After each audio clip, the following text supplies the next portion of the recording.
Select the most appropriate conjunction to fill in the blank. ब्लँकमध्ये कोणतं conjunction असं विचारलेलं आहे. क्वेश्चन असा आहे, she loves to read books dash she doesn't have much free time. तिला पुस्तक वाचायला आवडतात, तिच्याकडे पुरेसा वेळ नाही. वेळ नाही म्हणजे हे वाक्य आता न्यूनत्वबोधक. ठीक आहे, न्यूनत्वबोधक. त्याला इंग्रजीमध्ये म्हणतात ॲडव्हर्सेटिव्ह कंजक्शन. ठीक आहे, ॲडव्हर्सेटिव्ह कंजक्शन हे वाक्यामध्ये विरोध दर्शवण्यासाठी असतात.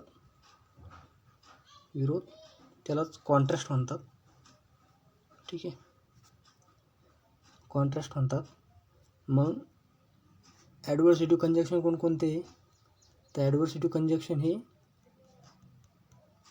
कंजक्शन कोणकोणते? तुमचं एक बट आहे, टील आहे, एट आहे, ओनली आहे, न्यूवर्थलेस आहे. ठीक आहे, हे काही महत्त्वाचे ॲडव्हर्सेटिव्ह कंजक्शन आहे. याचं उत्तर पर्याय क्रमांक 3 आहे. But she loves to read books, but परंतु तिच्याकडे पुरेसा वेळ नाही. थँक्यू.